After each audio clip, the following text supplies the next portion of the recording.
Good evening, everyone. I'm very excited to see you all here and really excited to welcome our esteemed panel here. This is a combination of the collaboration that Cedars-Sinai is participating in with Torrance to bring the great expertise of pretty well-known cedars to the South Bay. So it should be a very, very good evening for you. So my first speaker tonight is Dr. Zachary Gray. Dr. Gray practices emergency medicine at Torrance Memorial Medical Center and is the emergency department medical director. He received his medical degree from USC Keck School of Medicine. Please welcome Dr. Gray.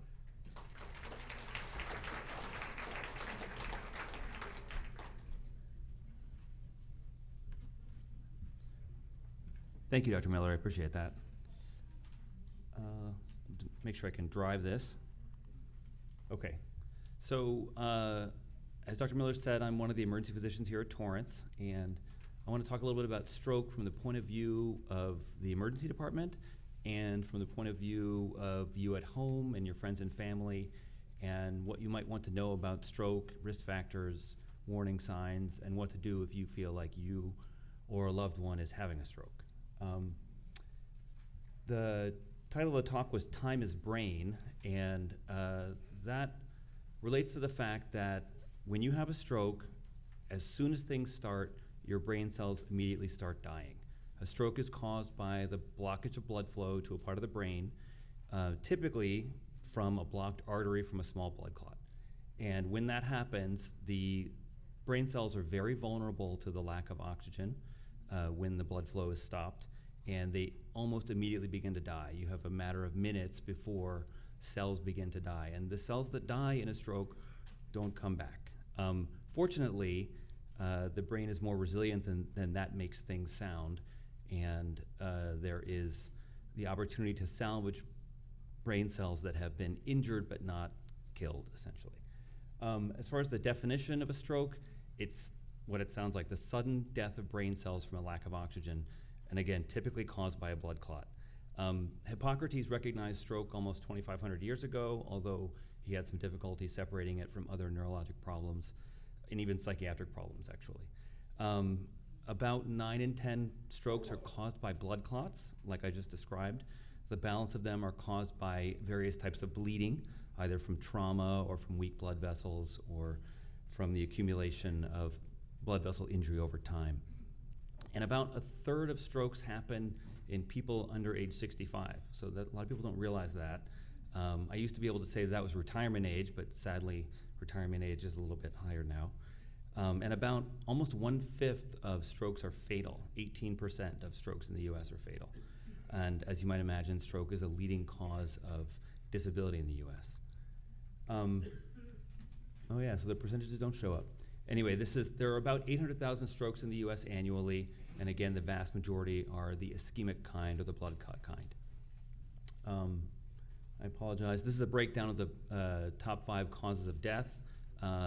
You can see stroke rounds out is number 5, and together these top 5 causes of death result in half of all deaths in the US. And so, heart disease, cancer, chronic lung disease, trauma, and then stroke. It's interesting to note that 4 of these top 5 causes can be related to smoking, so I hope none of you smoke, and if you do, you should stop. Which brings me to risk factors. It's useful when you're talking about risk factors for stroke to divide them into things we can change, modifiable risk factors, and things that we can't change, non-modifiable risk factors. So some things you can take personal control of and stop doing or change, things like smoking, weight loss, exercise. We can't really do that for you as physicians. We may be able to help, but the responsibility there is personal. And then there's things that we can do together, managing diabetes, high blood pressure, cholesterol, other structural or associated heart problems like rhythm problems like atrial fibrillation, which can be managed mostly medically, but occasionally with procedures as well. And then there are non-modifiable risk factors. So it probably will surprise no one that age is a huge risk factor for stroke. It's just a lot more likely for you to have a stroke at age 75 than it would have been when you were 25. And as much as we try, we haven't been able to make anybody younger yet. So this is not something we can change.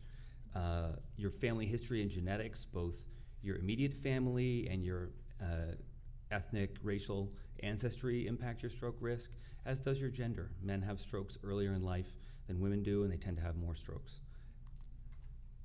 As far as what's happening in a stroke, again, like I said, this is caused by a blood clot that blocks the flow of blood to a part of the brain. And these blood clots lodge in the arteries and essentially don't let any blood flow past.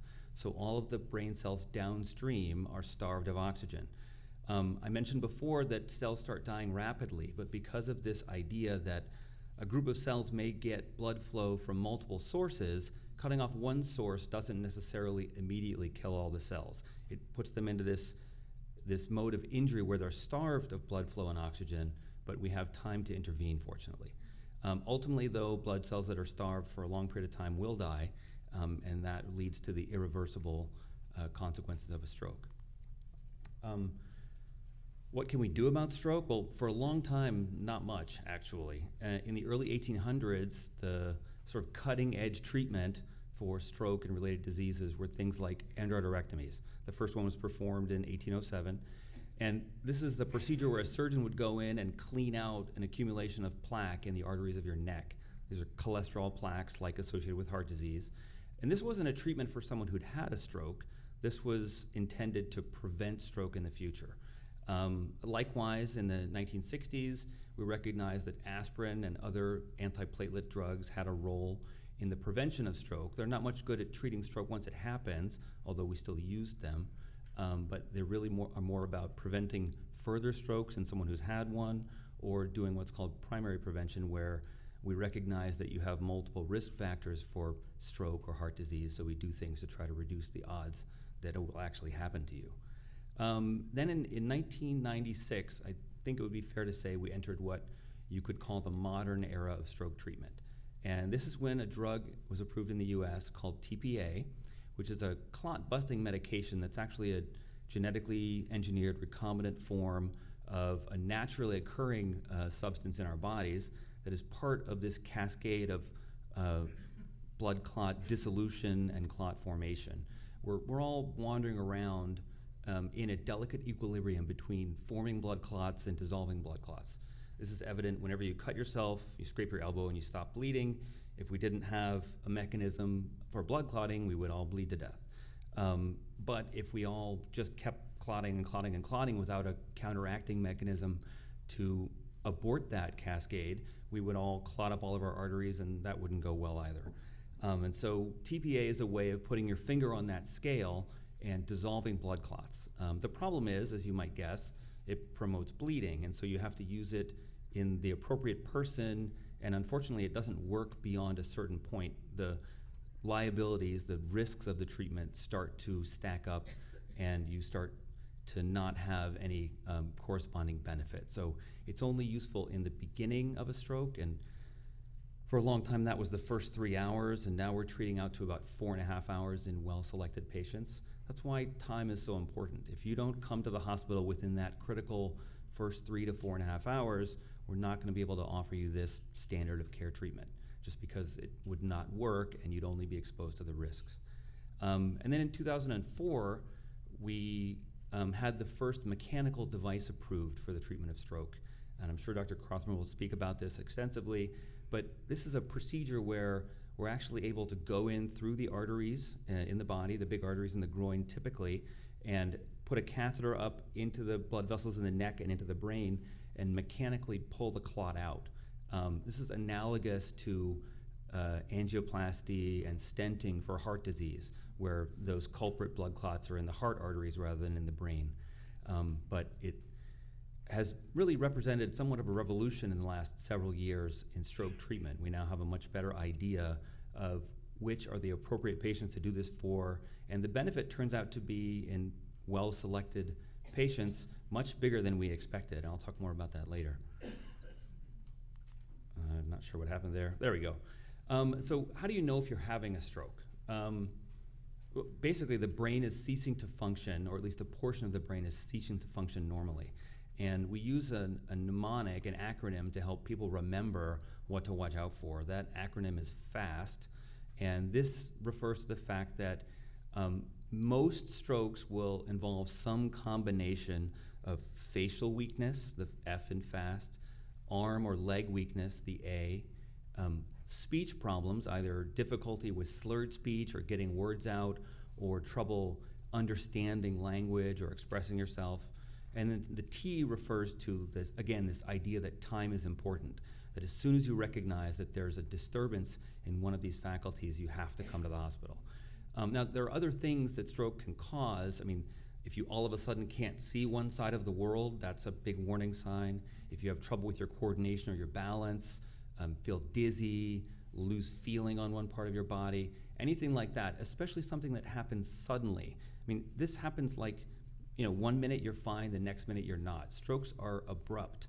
They're not something that develop over weeks to months. There are neurologic problems that do that, but that is not what we're talking about here. So if you or a loved one experience a sudden change in your ability to speak, your ability to move, your coordination, your balance, or your vision, those should be your warning sign that you may be experiencing a stroke. And you should call 911, okay? Nobody likes to call 911, and in fact, it's been my experience that the people who least like to call 911 are the ones who should be calling 911. But the reason I want you to do this is because there's really 3 big reasons. First of all, this is your best chance at getting in front of an emergency physician as quickly as you can. You're going to bypass the triage system, you're going to bypass the waiting room, you're going to come right to a treatment area and be seen by a nurse and a physician. The second thing is the paramedics, if they think you're having a stroke, they will call us on the radio. So not only do we see you right when you get there, we actually know you're coming and we can prepare.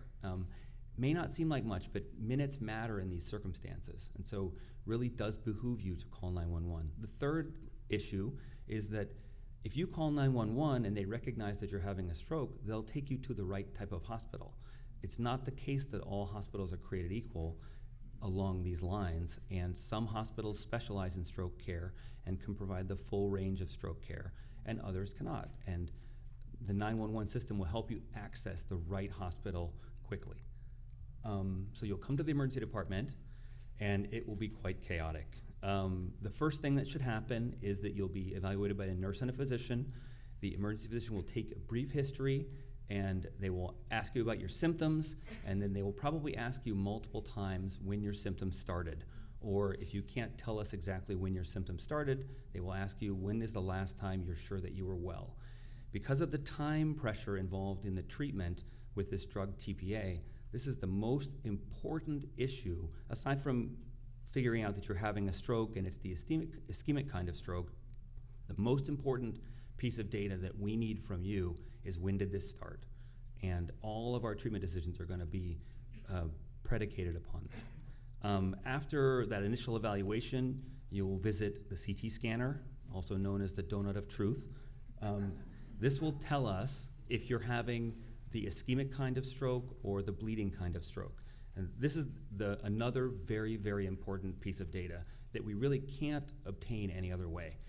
Interestingly, the CT scan doesn't typically show us your stroke. What it shows us is the absence of bleeding or of some other obvious cause for what's happening.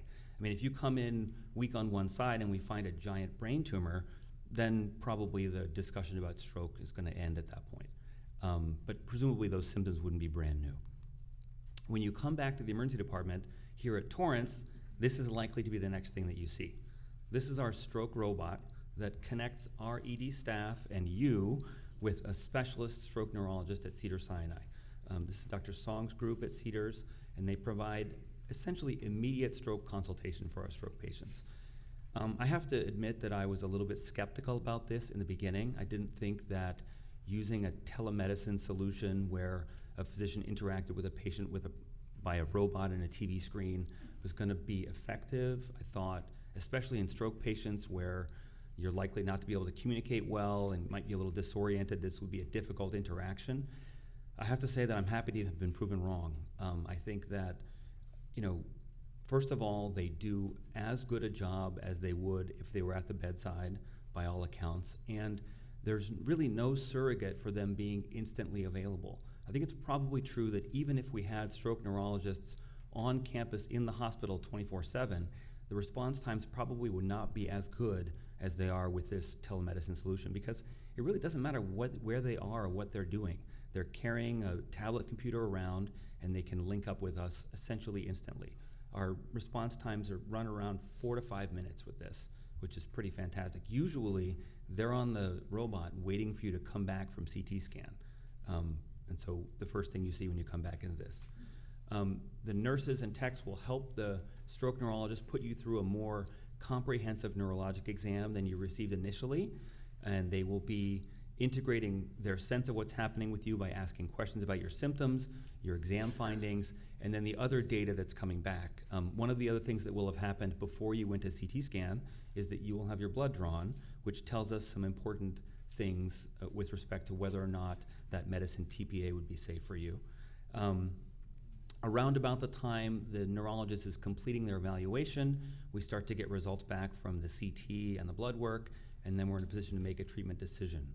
The goal here is to start the treatment within an hour. We're usually having this conversation right around 40 to 45 minutes if all things go well.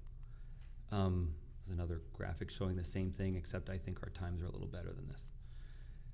And so then the discussion turns to what kind of treatment you're going to receive, and I'm going to sidestep a lot of this except to say that there's 2 major treatments that I already said, and they happen in series, basically. The first decision is whether or not you would be eligible for this clot-busting medicine, TPA.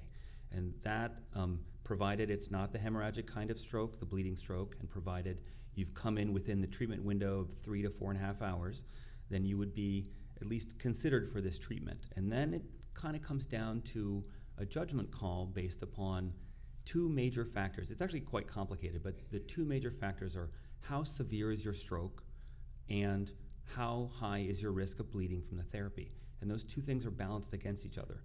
If you have a terrible, debilitating stroke, then the odds are that you are likely to be strongly considered for this medicine. If you, by the time you reach me and then the stroke neurologist, all you're left with is a little numbness on one side of your face, the rest of your symptoms are already resolving, you're likely to be judged to be not a great candidate for this because the risk wouldn't warrant the very small expected benefit. But this is an individualized decision, and this is really where the stroke neurologists really bring the value add to this, is helping us make this difficult decision.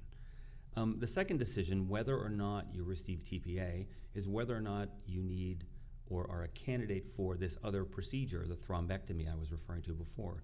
And that really depends upon whether or not it seems to us that you're likely to have a very large blood vessel in the neck or the brain involved with the stroke.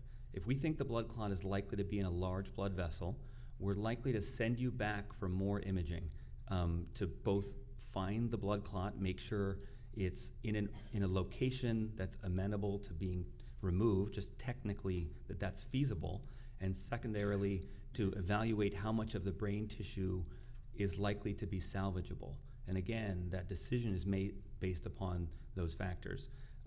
We can offer this therapy in properly selected people out to about 24 hours, and the results are actually much better than I think a lot of us expected. There were some recent studies published in the last 12 to 18 months that suggest that if we're diligent and careful in selecting people, and that we do this procedure only in people who are likely to benefit, that we can help 1 person in 3 with this. So that means that the number needed to treat would be 3, and we're talking about taking someone who would have been extremely dependent and debilitated and maybe even need to be institutionalized because of inability to care for themselves, and being able to discharge them home in a nearly normal state. So 1 person in 3 will have that outcome in properly selected patients. And that may not seem like, you don't really want your odds to be 1 in 3. I don't think I wouldn't take that bet in Vegas.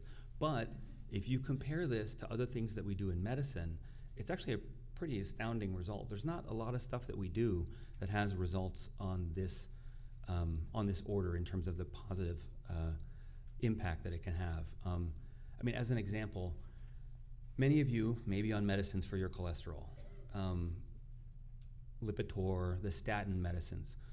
The estimates vary, but it's probably true that several hundred of you would have to take medicines like that for 4 to 5 years to prevent one fatal heart attack. That number needed to treat is astoundingly high compared to a number of 3. It's probably only in surgical disease like appendicitis where the numbers are in the single digits like this. If you come into the hospital with appendicitis, you're pretty likely to benefit from an appendectomy. But most of the things we do in medicine are not that way. And so this was a pretty surprising result. I don't know why I threw this in here. This is the drug, TPA, just so you can say you've seen it. And then I have some other slides that just kind of give you a sense of what the numbers are like. So we see about 500 stroke patients at Torrance a year. You can see that number is slowly climbing. The blue are the ischemic strokes, and that's about 85 to 90%. And this is, we partnered with Cedars-Sinai, as you might guess from this, in 2016, 2017. And we saw a big change in the number of patients that were treated with TPA. So we went from treating about 1 patient a month to about 1 patient a week with equivalent outcomes in terms of equally safe, no increased rate of bleeding or bad outcomes. So we realized that we had a lot more patients we could treat than we were treating. We were doing better in terms of the timing of our treatment. So it used to be that it would take us about 90 minutes to get the drug to you. Now we're doing it consistently in less than 60 minutes, and I think the new goal is going to be 45 minutes, although we'll see how that plays out. And then this is probably my favorite slide of the bunch when it comes to the data. What this slide is telling you is that several years ago, we were only treating something like 25% of patients that came that were eligible for treatment within that first 60-minute time frame. And now that's above 80%, and I expect it to stay there. So that's a pretty big improvement. A lot of that is due to our collaboration with Cedars. A lot of that is due to a lot of hard work on the part of a lot of different people at Torrance to try to improve the processes and systems in terms of communication and efficiency, making sure we're doing things in the right order to optimize the timing of things so that we can support making that treatment decision in a timely fashion. And then there's a lot of people to thank.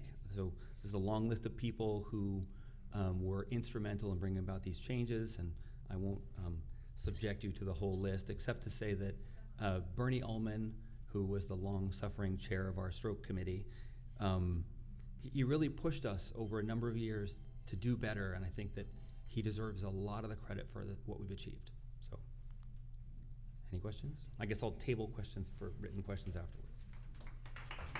Thank you.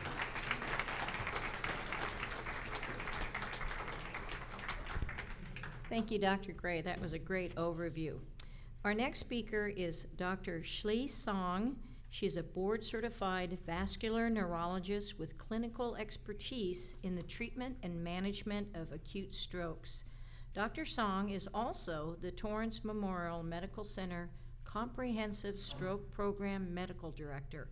She has published and received numerous awards and recognition in the field of acute stroke therapies and neuroimaging. Dr. Song is also the director of the Vascular Neurology Fellowship Training Program and the Associate Program Director of the Neurology Residency Training Program at Cedars-Sinai Medical Center. Please welcome Dr. Song.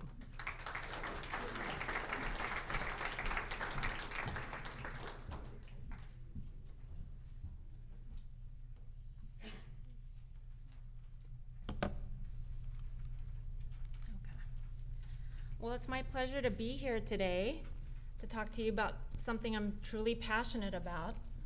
I went into stroke neurology, probably found my passion during residency. My first year, I had or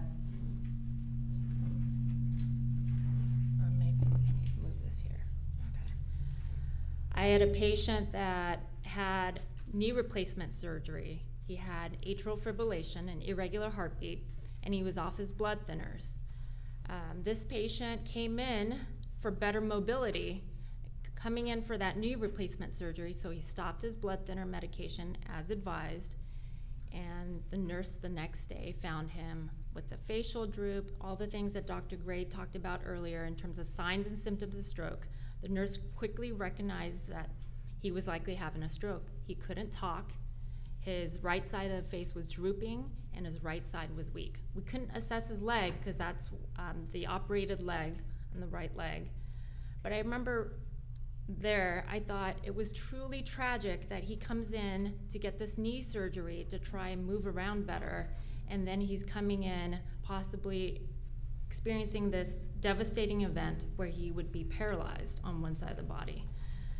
I remember working with our interventionalist there. I told him what I saw on the CAT scan, the donut of truth I've never heard of before, but I think that's great. This gentleman had a dense artery, so a large clot that was amenable for this treatment that we had at that time was a Mercy Retriever. That clot was retrieved, the patient walks out of the hospital 3 days later. And that sealed the deal for me. If we can offer that kind of treatment for patients, this is the #1 disabling disease process in the US. 5th leading cause of death, but the #1 leading cause for disability. And I'd say a lot of us, we all know we're gonna die someday. But I think what truly scares us the most is that loss of independence. If somebody has to take care of us, to go to the bathroom, get us up out of bed, feed us, I think we lose ourselves in that process. And I think that's why stroke can be scary. So the great thing is, just even in the past 5 years, so many new treatments that can change the course of your outcome. As long as we do the right thing and partnering up with you, that you recognize the signs and symptoms of stroke and you call 911. Every minute counts for us. So in the 4.5-hour time window, we have the American Heart and American Stroke Association really supporting this, that if we can get this clot-busting drug in within 4.5 hours, you have a better chance of that independence, and that's at 90 days. We had 2015 results that showed that if we can get the clot removed, those large clots out under 6 hours, another known benefit in terms of improved chances for independence at 6 hours. But what about those patients that are waking up with their stroke symptoms? A lot of times, about a quarter of patients are going to bed the night before and waking up with their stroke symptoms. So when did that stroke actually start? So if we go by the patient's last known well time, when did you last see your loved one without these symptoms? It was often around 10, 11 o'clock at night, and you're coming in with these symptoms, and we couldn't treat you because you were not within the treatment time window. But all that's changing. And that's the exciting thing that came out in the past 12 to 18 months. So I like to bring this story home. We actually have somebody in the audience that benefited from this therapy.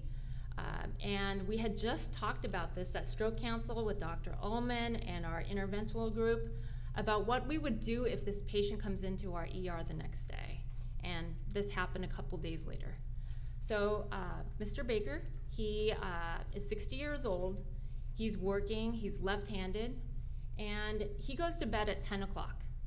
And wife notices some restlessness in her husband, and then she notices these symptoms at 5:15 in the morning when he wakes up. His left side of the face is drooping, and his left hand is his dominant hand. That side is weak. So 911 is called, and patient gets to our ER quickly. When you ask him, "What's wrong with you, Steve?" he says nothing, because the stroke was already happening. If you have a right-sided stroke, you often have neglect. So even if you show that weak arm to the patient, they say, "It's not my arm, that's your arm." So these strange things are happening. And so even if your loved one says, "Don't call 911, nothing's wrong with me," you don't listen. If you see the face drooping, the arm drooping, the speech changing abruptly, you call 911. So what is this treatment that we can offer Mr. Baker? Well, we had the publication of the DAWN trial at the end of 2017, and the results of Diffuse 3 in 2018 in February.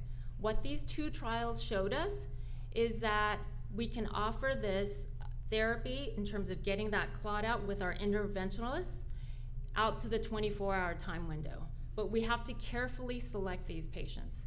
So we don't want to open up an artery where the tissue that's in pink here is too big, because opening up that artery will just end up causing more harm because there's bleeding that can happen into that area. But if that area is small and we have this green area where it's much larger, that's the patient we want to take to the interventional suite to get the clot out. That procedure Dr. Crothamer is going to be talking about in just a little bit. The other thing that just came out in mid-May is the results of the Wake Up trial. And between the ER team, the imaging team, we're working hard on how we implement these results so that we can get the same type of results seen in the trial. So this is another early sign of a stroke. So if your MRI signature is this picture, where this sequence is the DWI sequence, is showing brightness here, the area of the stroke, but the flare, another sequence which shows tissue that's damaged, and it takes about 6 hours to show up on here. We know that if there's a mismatch between these two pictures, you're likely early in your stroke symptoms, and we may be able to get you the IV TPA treatment, which is the clot busting drug, or go in and pull that clot out if it's in a target area that the interventionist can get to. So again, the signs and symptoms of stroke: face, arm, speech, and time is brain. And just because we have 24 hours to make some of these critical decisions doesn't mean that you have 24 hours to come to the emergency room. Every minute counts. That pink area that you see on that map, that starts to grow the longer the clot stays there. The other thing that Dr. Gray talked about was calling 911, how important that is. All of LA County, we're working together to try and get the best treatments forward for eligible patients as quickly as possible. So these are 50 primary stroke centers in LA County, so that when you call 911, they alert the ED staff and often let us know to be prepared for someone that's coming in with signs and symptoms of stroke. The other initiative that happened in 2018 is that Torrance Memorial, we're designated here as a thrombectomy capable center. We have interventionalists that can get that clot out if you have a large one. So if you call 911, you're gonna be taken to a center that can offer that treatment if a large clot is suspected. The reason why this tool is so important, I think TPA is similar like Drano for the pipes. So if you have a small blockage in your pipes, the Drano will likely work. But if you've got a big clog in your pipes, you gotta get the snake out, you gotta call the plumber. And our interventionists, there are plumbers. They get those clots out, and they have special tools to be able to do that. So in this partnership, we're on a virtual camera. So our ER doctors call our transfer center, who connect us with the ER doctor within 5 minutes. We get a story over the phone about the signs and symptoms that they're seeing at the bedside, and they get a family member's history about when the patient was last seen without symptoms. And we start that process, getting the information from the nurse at the bedside, if there are any additional lab results to incorporate, and we're all working in parallel. So a lot happens all at the same time, because if you're eligible for that clot busting drug, we want to get that in as quickly as possible. So this is an example of what we're doing at the bedside with the InTouch camera. So I was evaluating a colleague here. I'll be assessing for eye movements, that facial droop, any changes with your speech, weakness in the arm or the leg, or coordination difficulties. I'll be able to do that over camera. Who will be your stroke neurologist when you arrive in the emergency room? I like to have a tight-knit group of neurologists that are very comfortable at making this decision with you. So our stroke faculty up on top, Dr. Lydon is a pioneer in this field, and he's published numerous articles and that first paper in 1995 with IVTPA.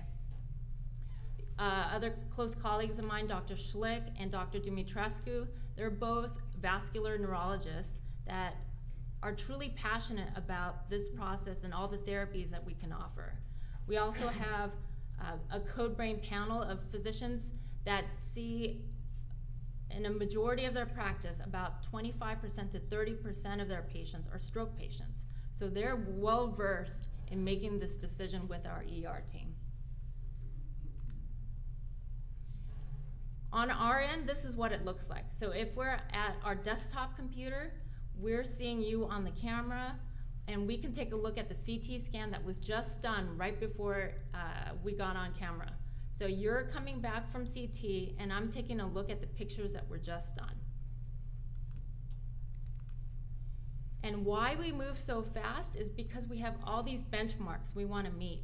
These benchmarks are there because we want to do better. If we set ourselves these little goals in terms of how quickly can we turn around that lab result, how quickly can we get that CT scan imaging, all this together so that if you're eligible, we want to get this drug in before 60 minutes. So we had an update in the American Heart and American Stroke Association Early Management of Stroke Guidelines in 2015. And in 2018, we had another publication. But there was such an uproar in terms of what we should be offering our patients in the early time window that this recently got pulled because, you know, is MRI the way to go? Is CT the way to go? There's a lot of discussion within the stroke community in terms of what we should do with the barrage of information that we have now.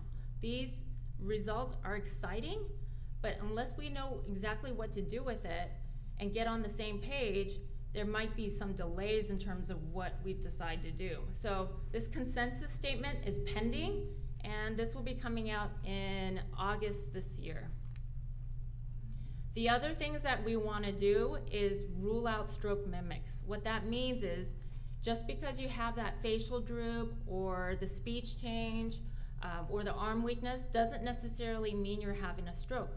Sometimes if you have diabetes or you've had an old stroke, your old stroke symptoms can come back if your sugar's out of control. So we want to make sure that we're doing the right thing.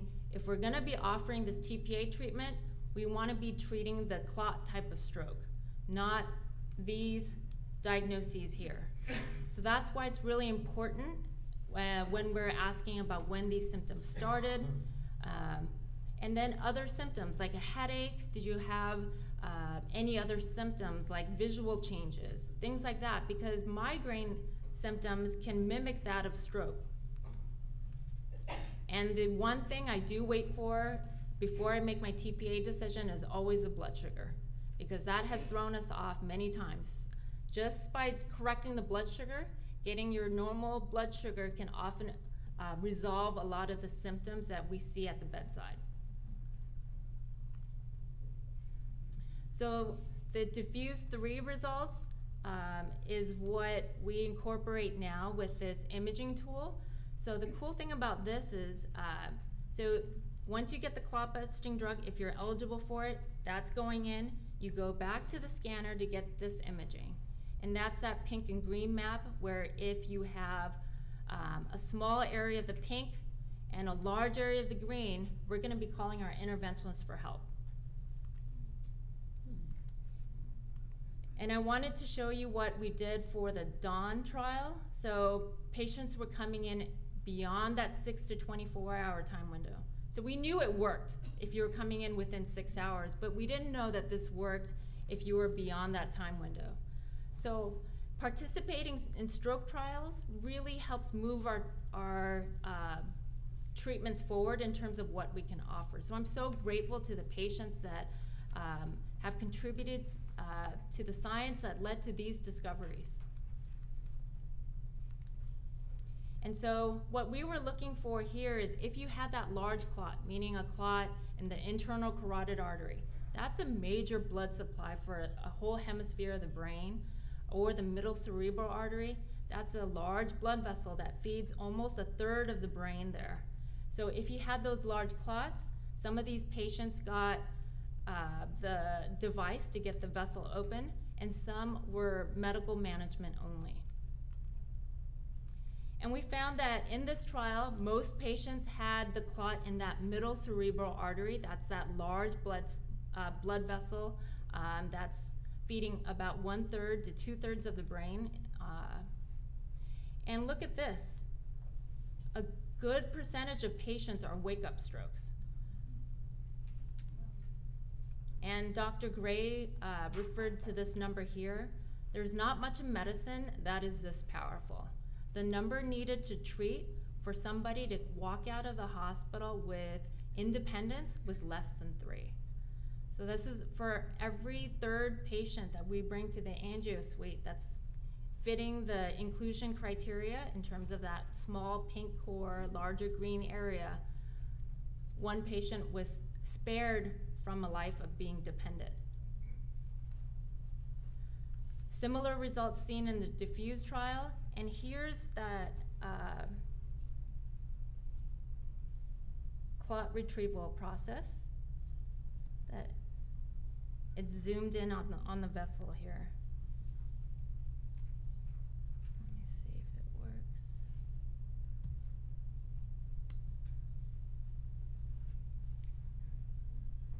So our interventionalists will look for that target vessel where that clot is blocking blood flow, and this device is deployed. It's called a stent retriever.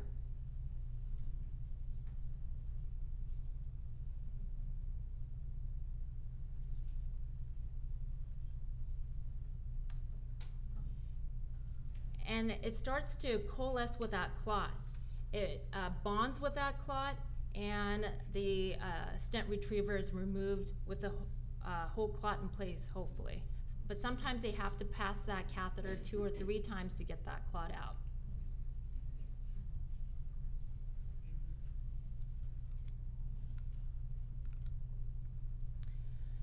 So this is how we do this process. So going back to Mr. Baker's case, he came in the morning. That last known well time was the night prior. We got on the camera, our stroke neurologist, but I happened to be here for another meeting. I think the Joint Commission was there that day, right, Rich? Yeah. So I ran to the patient's bedside, and we assessed Mr. Baker. He had an MRI scan that showed that early signature for stroke, and we took him to the angio suite, and Dr. Krauthammer is gonna be talking about Steve's remarkable recovery from there. Our interventionalists, I am so grateful to them to partner up in this process, because we've seen remarkable outcomes with their abilities to remove the clot as quickly as they do. And I think Mr. Baker's out in the audience. So they had a story in a publication for Torrance recently, and he's shown me pictures where he's using his left hand. I think Steve, or Alex just showed me, his son, where he's using chopsticks to pick up dim sum. So I know that left hand is much better than when I saw it in the ER. The work doesn't end here. We work with our stroke coordinator and our neurologists and our cardiologists, and we found the culprit for why this happened. So the key thing is, okay, we got the treatment in, the emergency treatment, but we want to prevent this from happening in the future. What's the best therapy? So working with our neurologists here and our cardiologists, Mr. Baker was found to have an irregular heart rhythm. And so we have treatments to offer for that. He needed to be on a specific blood thinner, and I believe he is now, and I hope he's taking his medication as prescribed.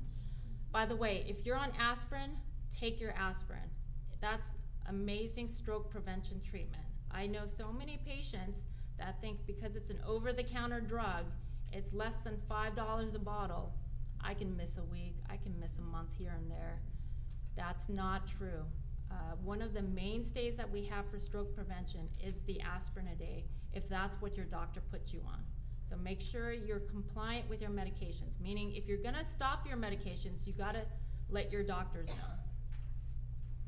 So I'm excited to work with my colleagues here at Torrance Memorial Hospital.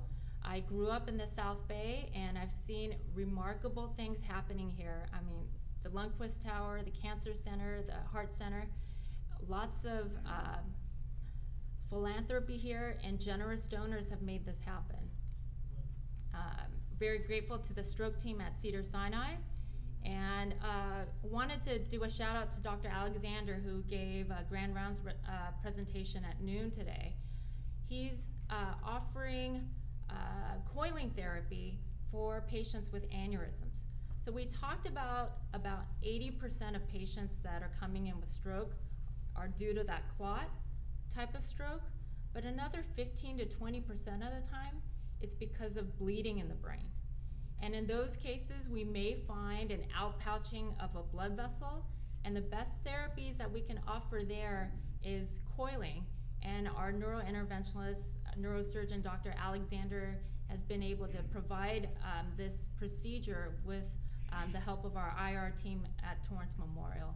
So eligible patients, please seek Dr. Alexander's opinion on whether you're a candidate for that therapy if you have that outpouching of a blood vessel in the brain, and that's called an aneurysm. So that's what I described here, and that's that outpouching. And this coiling procedure is what the interventionalists can do and block further growth of this outpouching, hopefully preventing bleeding in the brain. And of course, our strong support from Dr. Ullman all these years. Thank you.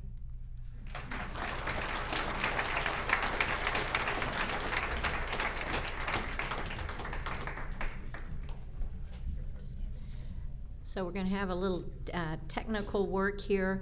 I neglected to tell you folks that Dr. Song's handouts aren't in the paper handout that you have because she had some video, but if you would like to get those, get a hold of Mary with the Miracle of Living Committee, and she can provide you with those handouts.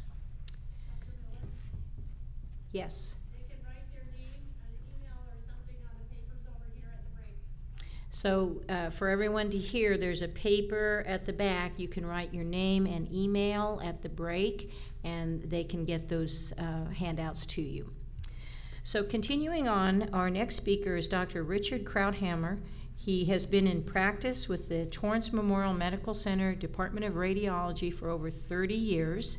His areas of expertise include all areas of diagnostic as well as interventional radiology or image-guided, minimally invasive procedures. He received his training at and was on the clinical faculty at the UCLA Center of Health Sciences. He has received the Top Doctor's Award in Diagnostic Radiology and has pioneered the introduction of tumor ablation in the South Bay, most recently microwave ablation.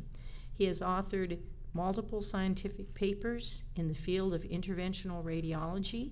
He holds memberships in the American College of Radiology, the California Radiologic Society, the Los Angeles Radiologic Society, and the Society of Interventional Radiology. Please welcome Dr. Krauthammer.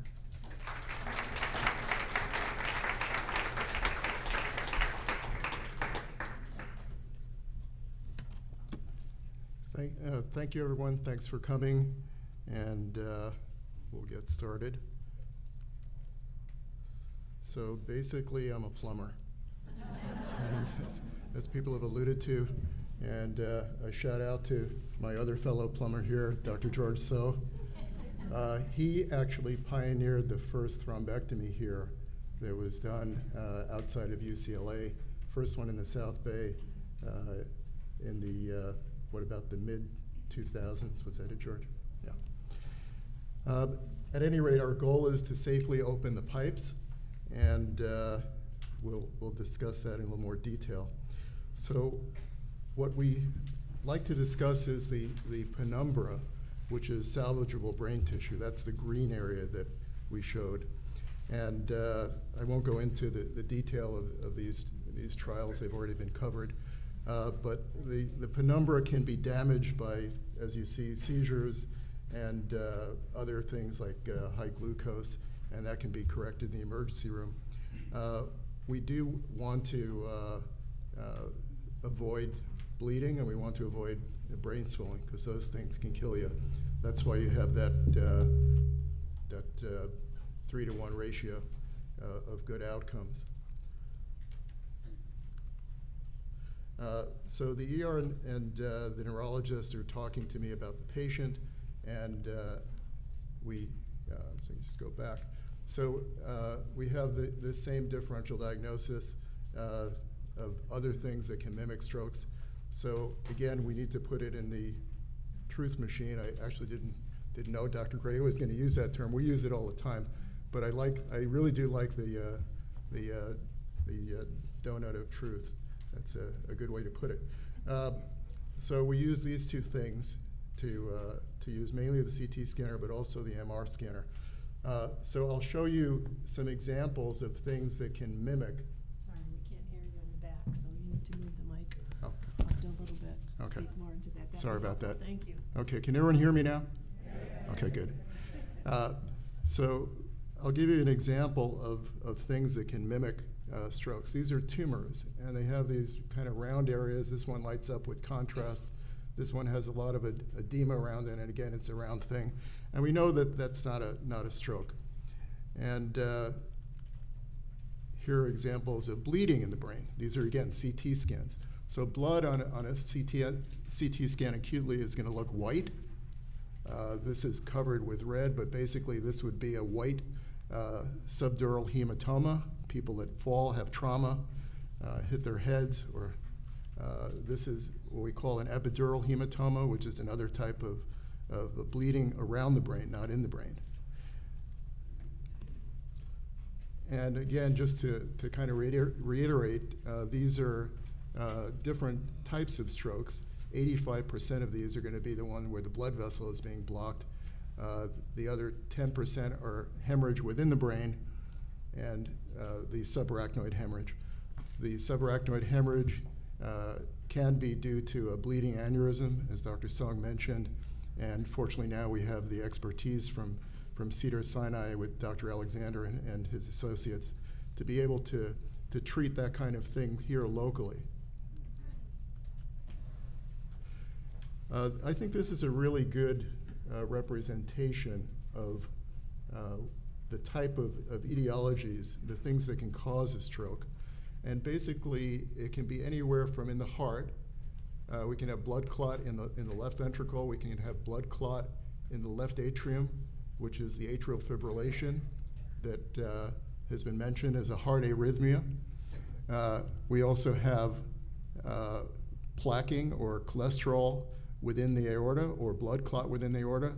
And so these emboli, these particles of blood that break off these blood clots can be soft, they can be hard, they can actually be cheesy or hard material from the calcified plaque that we build up in these arteries. And same thing in the neck. We can have cholesterol that has blood clot on top of it, that can then break off. We also have flow reducing narrowing of the artery that might require an endarterectomy that can also lead to the pipe being narrowed. The one thing that we still can't treat with the mechanical thrombectomy devices is getting out into the little, really tiny blood vessels, which can also cause a stroke. However, we can get out pretty far, and I will show you a case of that on a patient that we did recently. So this is a typical angiogram, a picture of the blood vessel. We're injecting X-ray fluid, X-ray dye, in a plastic tube in the artery in the neck, and it's going to turn the blood vessels, the inside of them, black on this picture. And we see this big tangle of spaghetti. This is the middle cerebral artery, which is a big culprit that Dr. Song mentioned. And this is the right side of the brain. This is the right internal carotid artery. So this is another thing that we have to take into account, which is what's the salvageable brain? and why do some people have it and others don't? And here we have a blockage of that middle cerebral artery. What we call the core is that tissue that's likely to die. And then we have these surrounding white areas that get bigger and bigger because we have these, what we call collateral blood vessels that are coming around and resupplying the area that's in jeopardy. So it's literally people hanging on by a thread. The thread are these little tiny blood vessels that are coming around and keeping that brain just barely alive, and that's the tissue that we want to save.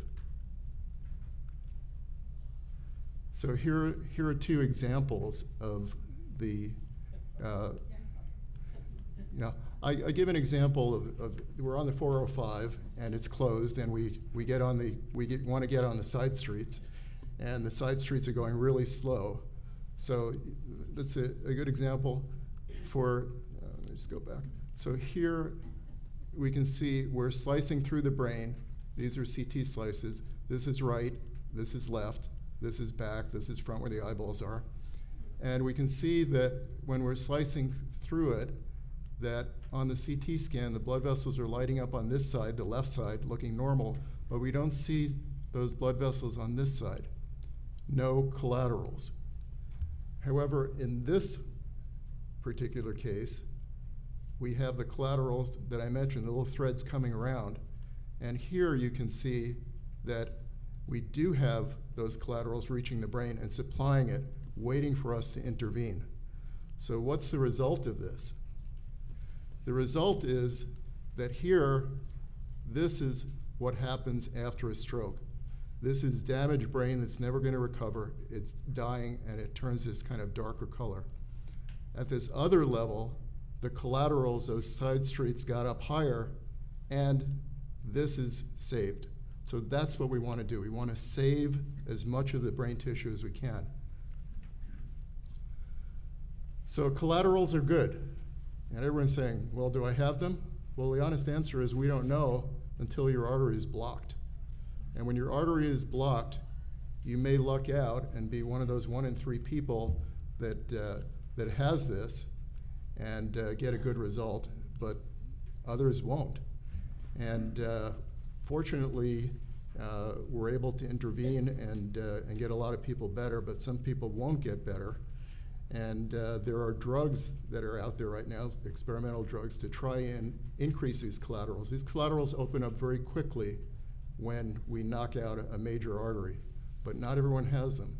And certainly if you have diabetes or you're a smoker, you're less likely to have these little threads that can save you.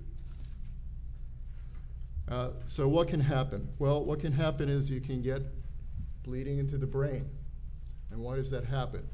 Well, these small arteries in the brain also lose their blood supply. They get leaky. What we call the blood-brain barrier breaks down. And basically, when we go in with our device and we're pulling that clot out, we're turning on the water main to the house. And if those blood vessels there are leaky, we bleed into the house or the brain. And that's why we don't always have great outcomes. So here's what we can get now on our iPhone. We can get pictures like this. It goes out to everyone in our interventional group. It goes out to the ER physicians here. It goes out to nursing staff, and it goes out to the neurologists and the folks at Cedars. We all get this. As a matter of fact, I actually had to give up my flip phone and get one of these. Just kidding. Okay. So I just wanted to give a shout out to my dearly departed mentor, who is my partner here, Dick Hoffman, and this entire center here is dedicated to him. That's why it's called the Hoffman Center. And you can see this device here. Dick, in 1964, when he was at UCLA, invented this sheath. This is the sheath that everyone uses in the world to get into the artery in the groin. And it's used tens of thousands of times every day. And he was a visionary and a really great human being. These are the different shapes of catheters we need to get into those arteries that come off the aortic arch. They come off at weird angles. Everyone's a little different. And two of these catheters, this one here and this one here, were invented by Dr. Benson and Dr. Hanafi at UCLA. Both of these guys trained me in the late 70s. And I'm very grateful to have been there with them. You've already seen this, so I won't go over this. This is just showing how we get out beyond the clot. These are the various devices. You saw some of that out here in the entryway, the different manufacturers that make these. This is one here. We have different sizes that we pick based on the visual size of the arteries that we're going after. And this is just another one. This particular company has this really nice suction device here called the ACE, and they come in different sizes. And we like to use those, as I'll show you in a minute. There are other newer ones on the market that have, everyone's trying to have a different mousetrap to try and improve on this. And they all have different uses. This is, oftentimes I will like to put a balloon guide up there, and that's in the neck, in the carotid artery, and I'm going to show you some images of that. We like to do that because we want to stop the blood flow so that we don't get particles that are going up north. So here's a video like you've already seen, and I'll just show it. You can see the blood flow is starting to come through. We blow this balloon up here, and it's in the carotid artery in the neck. We're blocking it. We're slowly pulling it back while one of my techs is sucking down here on this balloon guide. And you'll see what happens now. The flow is reversed, and it's going in to try and prevent emboli from going back up. And that was the result here in this animation. So here's an example of where we're making an injection in the pipe. This is the blood vessel coming up, and this is what we've done is we've subtracted out the bones, so you can kind of vaguely see the orbit here of the eye, and the skull is up here, and you'll see that when we make the injection, that right there, the artery is completely blocked. So this person is not getting any blood flow at all. This is a blockage of the end of the internal carotid artery, not the middle cerebral artery, but even lower. So this person's whole right side of the brain was in jeopardy. This is just an example from our fluoroscope showing the little tiny wire that we use to get out. This is the artery coming up, and you'll see this wire kind of very slowly making its way beyond the clot. We can tell by the feel of it that it's pushing just right. A lot of loop-de-loops to get up there. So this is an example of when we've gotten that microcatheter back out. We parked our stent retriever device here. This particular one by this manufacturer has little dots on it. And when the dots are close together, we know that we're in the clot. And when we release it and we wait minutes, we'll slowly see those dots kind of open up. And we know that we've kind of engaged the clot.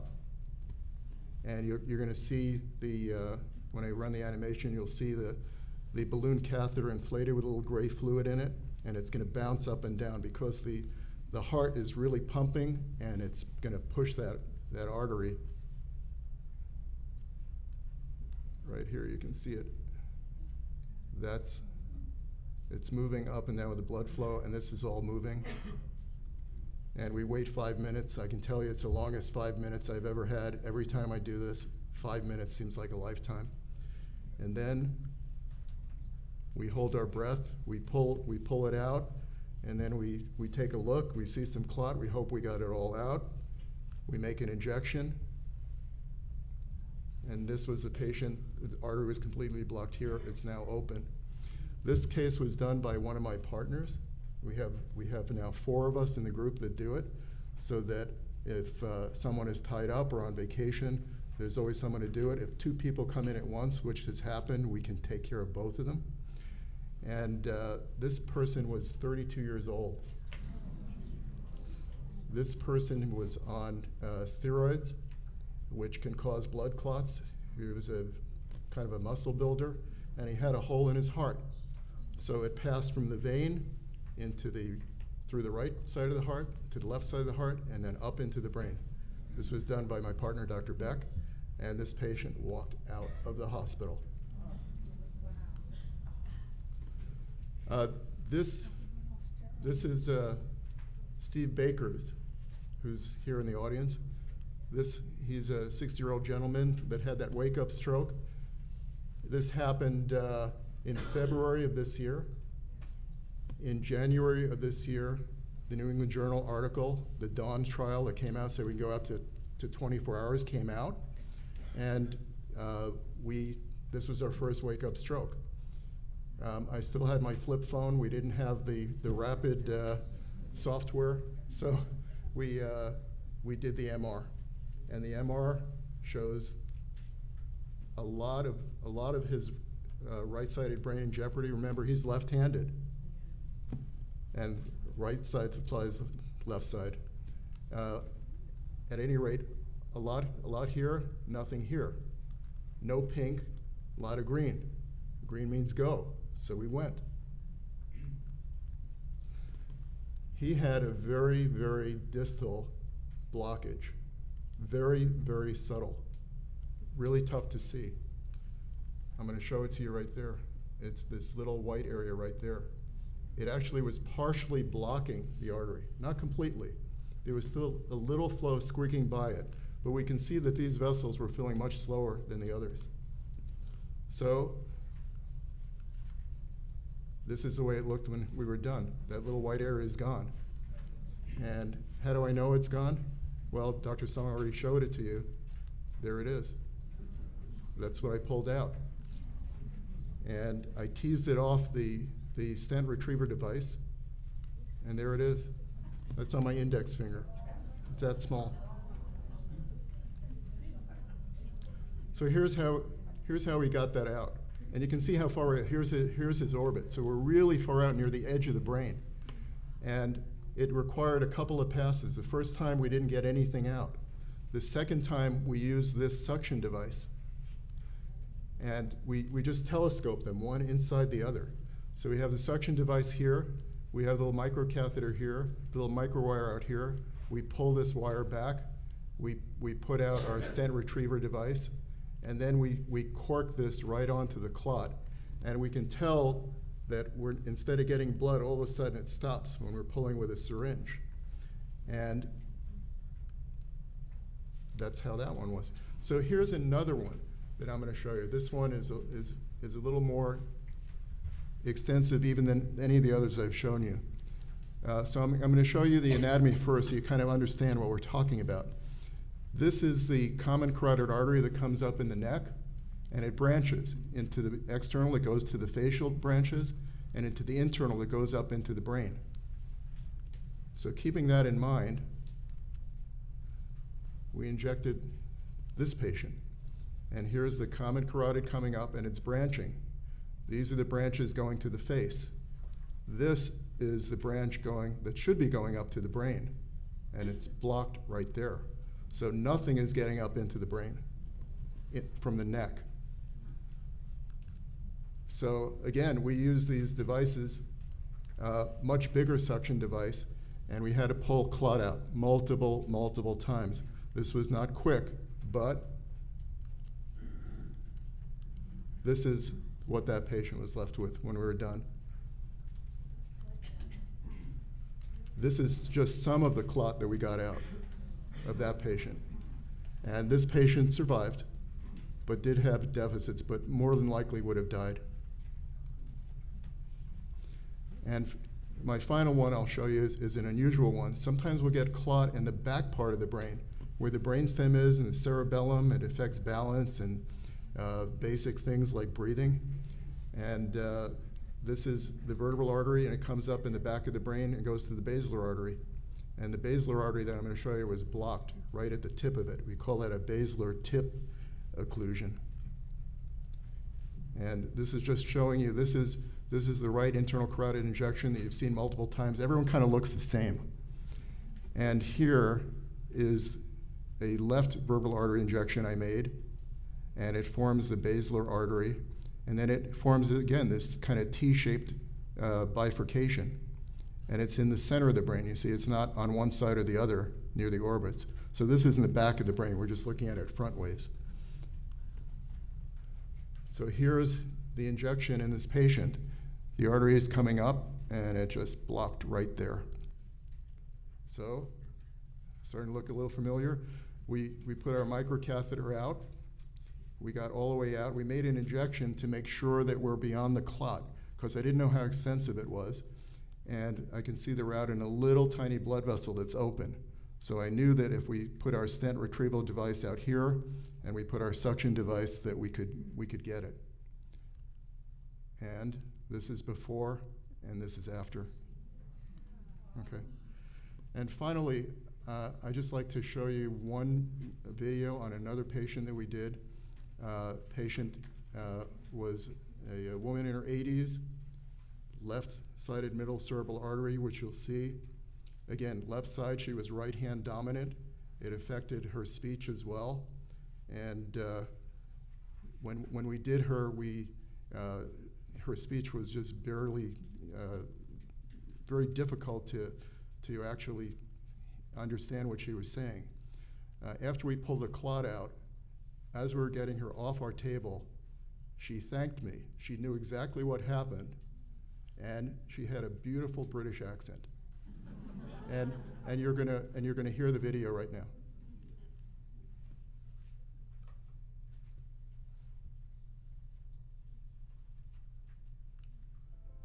My name is Joan Eude. Everything happened so suddenly.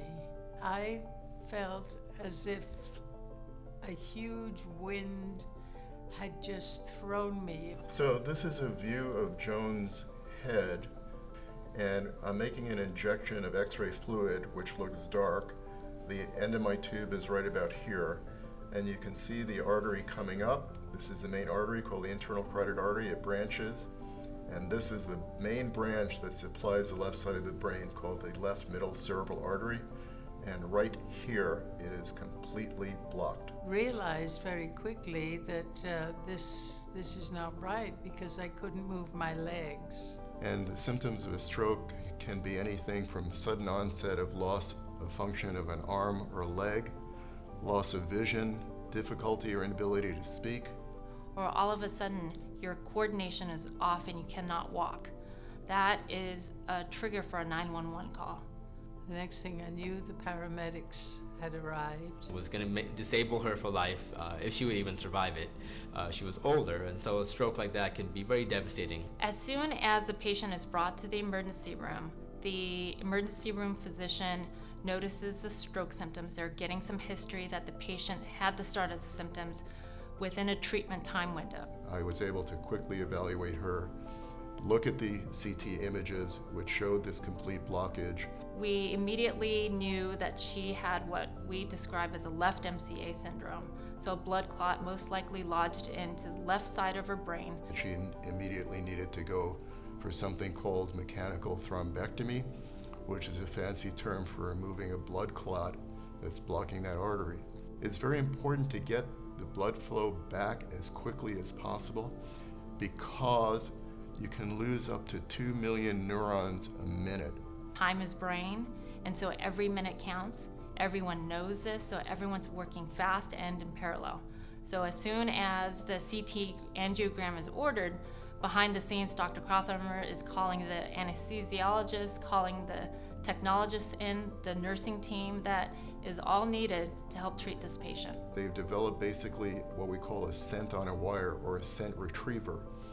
And that's basically just like the little stents they put out in the heart artery, but it's attached to a little thin wire.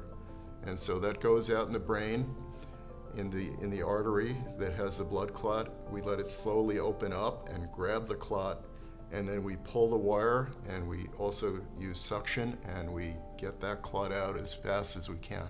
After we pulled the blood clot out, We made the same injection in the same artery, and now we can see this tangle of blood vessels filling, and these are the normal arteries that are filling the brain. Often a lot of high-fiving going on as soon as we see the clot out and we can see the patient's immediate responses.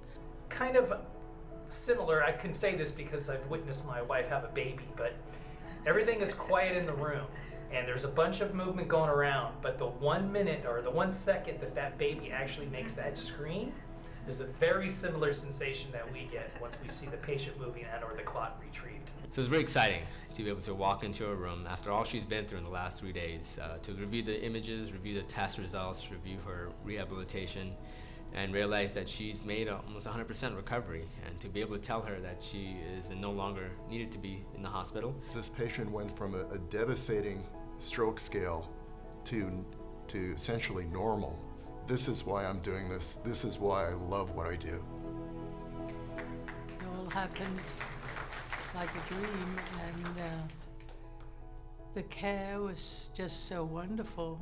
The nurses were just terrific. When you're having a stroke, you want to go to a place that can really take care of you. That means we have physicians here 24/7 who can assess your stroke and determine what care you need, including neurologists from Cedars-Sinai who will beam into the ER and assess you and find out what's going on with your stroke and make a decision to treat you within minutes. We have imaging services here 24/7, CT scans, MRIs, angiographies, whatever we need to find out what's going on with your stroke. And we have coverage all around the clock to make sure that we can take care of you. A pharmacist that can mix the TPA, a therapist that can see you. That's very important because you need the whole team to be able to take care of someone having a stroke, and we have those services here. When I'm on that patio, I can almost see Torrance Memorial Hospital, and that's very reassuring.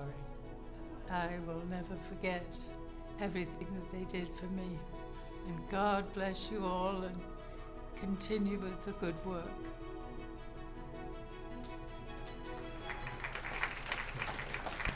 Thank you all for coming.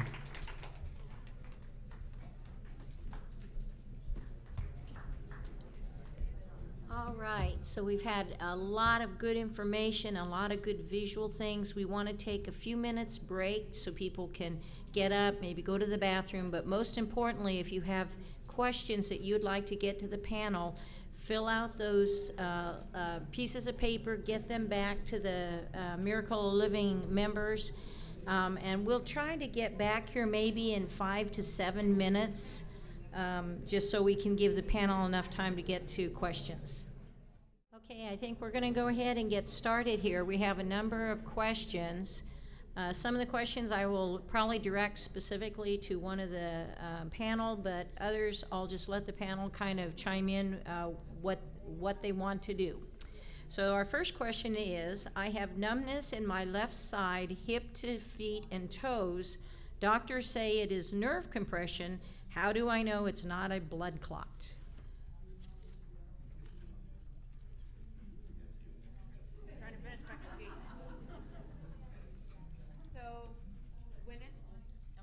When it's leg numbness or weakness, it could be a nerve that's pinched or compressed from the back of the spine as it exits out of the spine.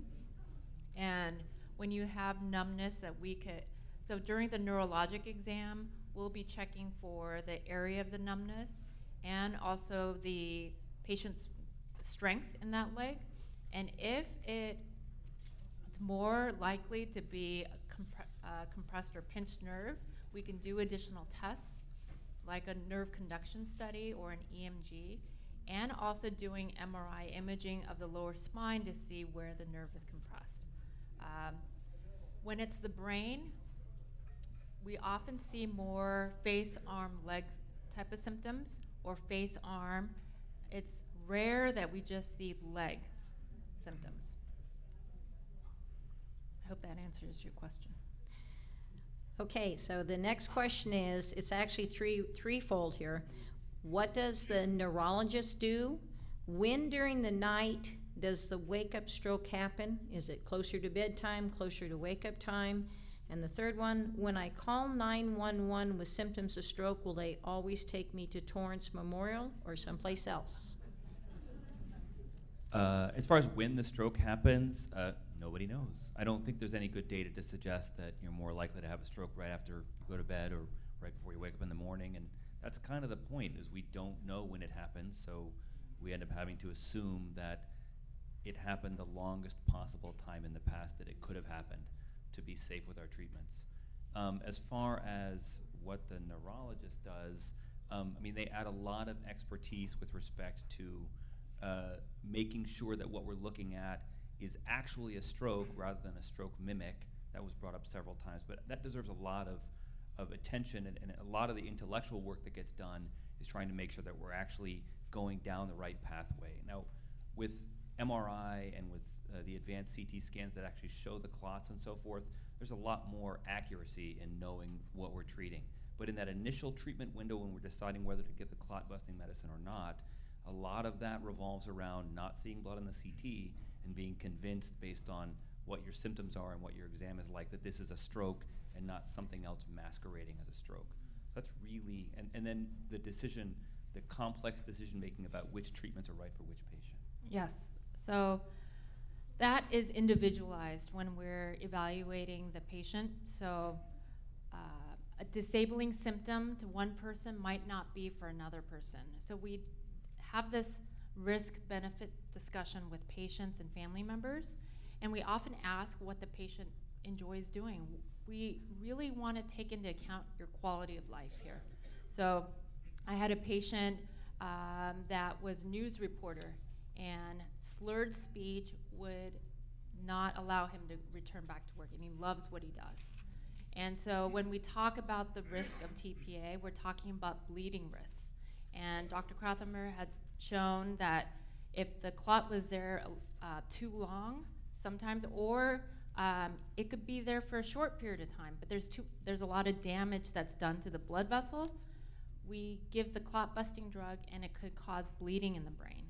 And it's anywhere from 2 to 6%. So we discuss whether the symptoms are warranting this risk that we could potentially be taking on, but we know we have a better chance of improving your symptoms with this medication. So we take into all these things, along with your blood pressure, what medications you've been on, all these things to come to that decision together. And then the final part of the question is, will the ambulance always take you to Torrance Memorial? And the answer is no. They will take you to the closest available stroke center because time is so important. They will not drive past a stroke center just because we are nice here, unfortunately. All right, I have a couple questions here on TIAs. So the first question is, what is a TIA and how serious is it? And then the second question is, this patient had had 2 TIAs and had been put on Plavix and wondered if her a chance for a major stroke was still elevated even with the Plavix. So a TIA is a warning sign for a stroke. TIA stands for transient ischemic attack. So a clot may be lodged and blocking blood flow to an area of the brain, but it breaks apart and blood flow is restored. That often happens and the patient's symptoms go away. If we don't see any tissue damage that happened with this event, we call that a TIA. And most TIAs, the symptoms resolve less than 10-15 minutes. If it's longer than that, usually there's a signature of damage in the area on the brain MRI, which is very sensitive in picking up damage due to a blood clot. The discussion about whether Plavix is the right medication for you or not is a discussion to be had with your primary care doctor or your neurologist, because they take into account all your other risk factors. Do you have high blood pressure? Do you have diabetes? They may also factor in if you have heart disease, if you have blockage problems there. Plavix may be the better medication for you, better than aspirin. The key thing is, if you have these questions, to bring them up with your doctor. And every few years or so, we have new medications that might be out there that may be better than Plavix. So it's good to check in with your doctor at least yearly and making sure that your risk factors are in good control. All right, does the lag time between a CT scan and an MRI have any influence in deciding for TPA? I would say that CT scan is a much faster test than MRI, just in terms of being able to get it done quickly and make a decision. And for the initial management, a CT scan is the preferred test because it tells us what we need to know and it does not delay the care. So the lag time is significant, and it's why we do it the way we do it. Dr. Song was referencing some recent work that may push us in the direction of doing more advanced imaging earlier on, but I don't think that's settled science yet, and I don't think we know the answer yet. Yes.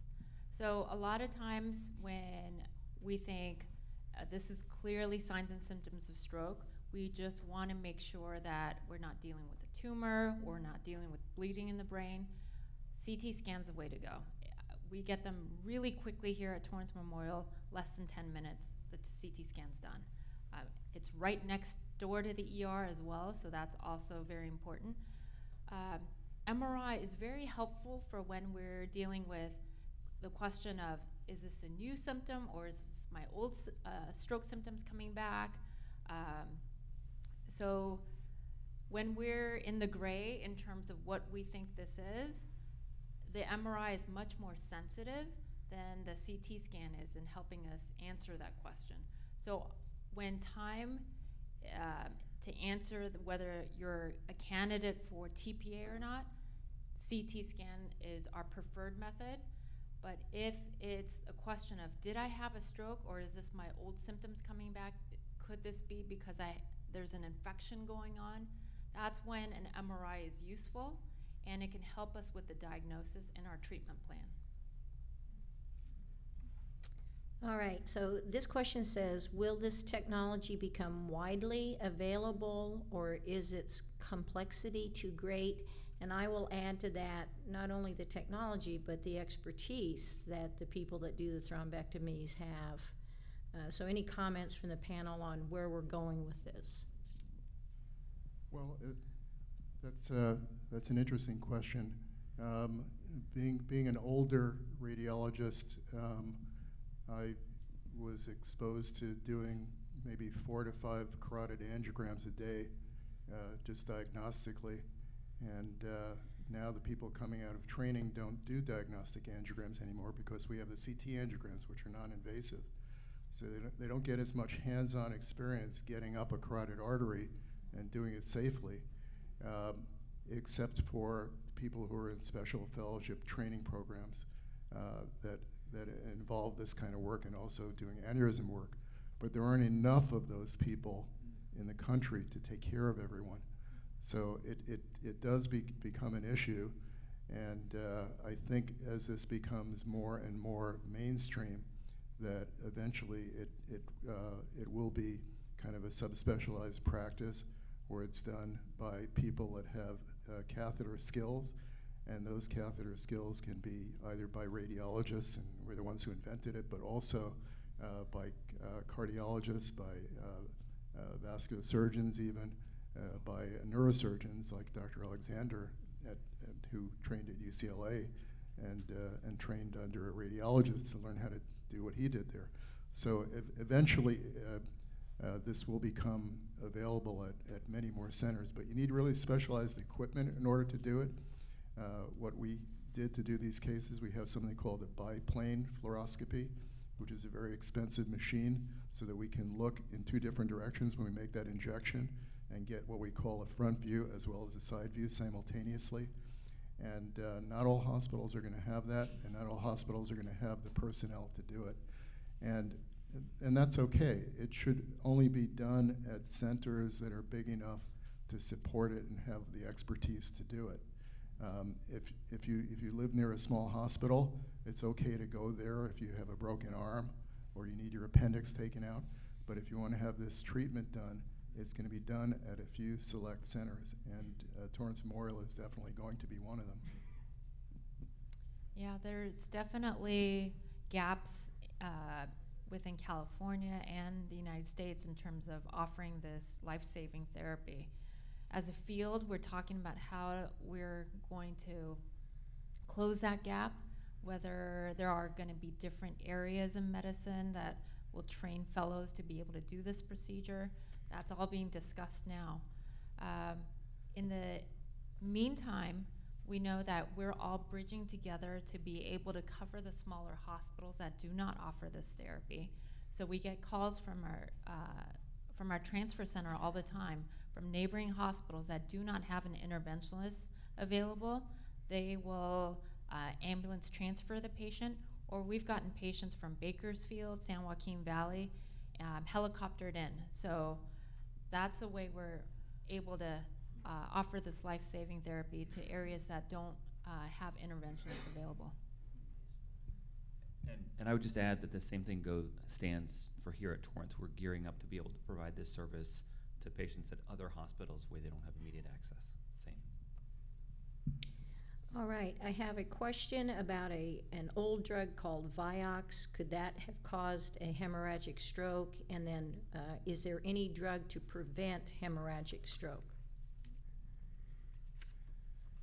Yeah, Vioxx was associated with increased risk for those type of strokes, so that's why it was pulled off the market for a while there. In terms of reducing risk for a hemorrhagic stroke, good blood pressure control is the #1 way to reduce that risk, and taking your medications as directed by your physician. So controlling risk factors like diabetes, but blood pressure is #1 in terms of reducing that risk. All right, Dr. Song, your slide said NNT equals 2.8. What is NNT? That's number needed to treat. So that was that for every 3 patients. So 2.8 means less than 3 patients that we need to treat to have that amazing outcome where the patient is independent at the end of 3 months. I should have probably given this question before. There's another question, just best ways to avoid stroke in general. And so this might be very similar, but any difference then between stroke in general versus hemorrhagic stroke?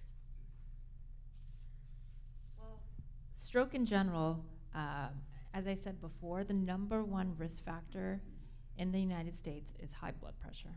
So over time, you let that high blood pressure go untreated, the arteries start to harden. Also, so they're less flexible, and they don't deal with stresses in terms of being able to bend back and forth. And so there can be cracks in the blood vessel, and plaque starts to build up in those cracks. And anytime those plaque particles can break off and go downstream and cause signs and symptoms of a stroke. So that's why it's so important to get your annual follow-ups, get your blood pressure taken, and if you're prescribed blood pressure medications, you've got to take them. If you're having side effects from those medications, talk to your doctor. There's so many other medications that can be tried. So it takes some time for some patients to find the right medication regimen to be on. All right, I have a question about plasticity. Doesn't this suggest that regeneration is possible within proper time boundaries? That's a research question.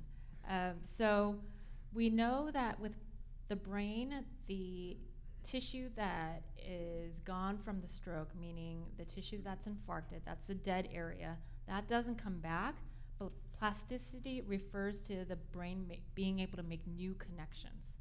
So the brain is very resilient in that it may decide to connect with different pathways so that you're able to do the same things that you were able to do before the stroke, but it's going to take a lot more effort. Those pathways will get better with good rehabilitation. So working with physical therapy, speech therapy, occupational therapy, they'll give you new ways on how to be able to overcome that issue that you have maybe from the stroke that's causing one side to be weak. But you can engage different areas of the brain with plasticity and rehabilitation to make new connections. So this is a question about a soft murmur versus a hard murmur and the significance of calcification.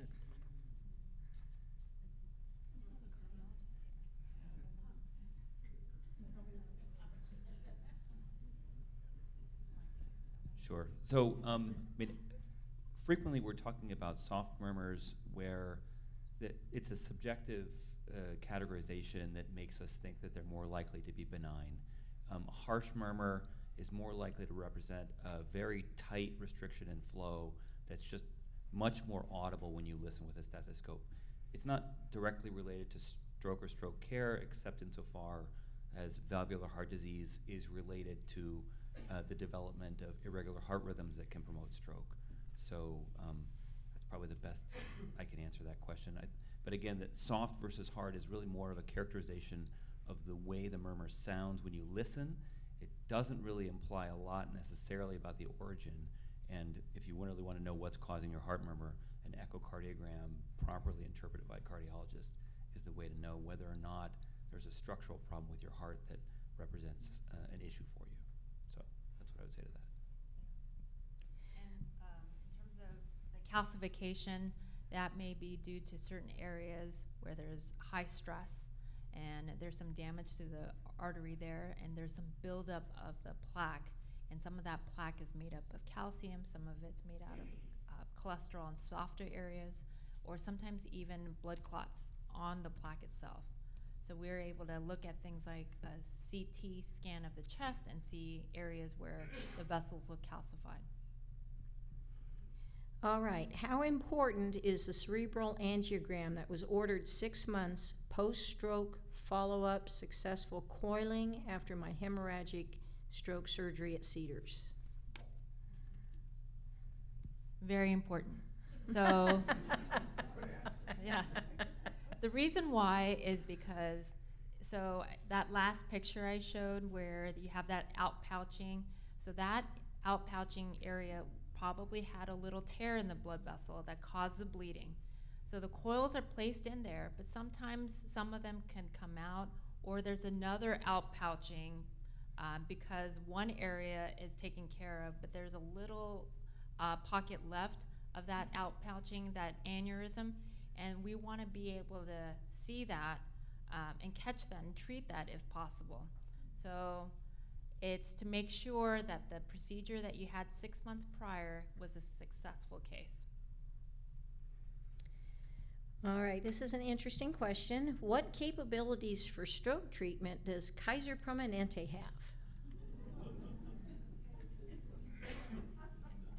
Well, I know locally, Steve Baker, who was that gentleman I showed you, the 60-year-old gentleman that had the stroke. He is a Kaiser patient, and he came here because, to my knowledge, they don't have that capability right now.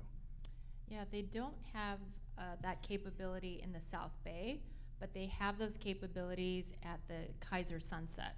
So I work closely with our colleagues at Kaiser, and if the facility that the patient is taken to is closer to a different comprehensive stroke center, then my colleagues will give us a call. Hey, can you accept this patient? He's at my Kaiser West LA area, or at Harbor, can you take this patient? So potentially that Harbor patient could come to Torrance, that Kaiser West LA patient comes to Cedars. We all work together. And isn't that nice? Sometimes medicine you get a little frustrated with, but you guys seem to have it down pat here. Yeah, in an emergency situation, if we have life-saving therapy we can offer, we break down those walls. All right, so this is a scenario. I'm home having a stroke. I'm alone, no neighbors. I dial 911 but lose my ability to speak or text. How do I convey to the 911 dispatch that I'm having a stroke? Flip phone. That's a tough scenario, but what I will say is that if you call 911 and they can't make heads or tails about what your problem is, they're going to send somebody and they're going to come and get you. They may have to break down your door. They'll do whatever they have to do. It may not be as quick and as smooth as it would otherwise be. But if you're on the phone and they can't ascertain that you're okay, they will send someone. All right, so this one is specifically for Dr. Krauthammer. Wonderful presentation. Are you related to the wonderful late Fox News commentator Charles Krauthammer? Well, I do get that all the time, and I actually met him a couple of years ago and asked him that question. And the response was, he asked me where my relatives were from, and I told him, and he said, "Oh, that's the royal part of the family. I'm from poor peasant stock." Those were his exact words. But according to my dad, who's 96 and still alive, he's a second cousin, is what I was told. Ooh. Well, I have to add a little personal story because I think these folks will appreciate this. I had a TIA, and it paralyzed my right side. I had 3 little kids, and I just finished up some treatment for breast cancer.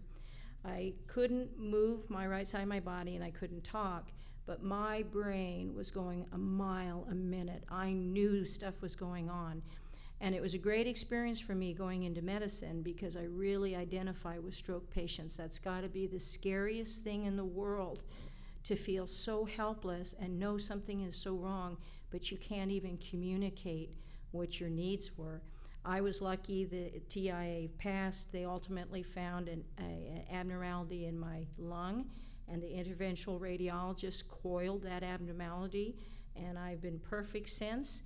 And just a little sidelight, I had migraines all my life. After the coiling in my lung for 13 years, I've never had a migraine.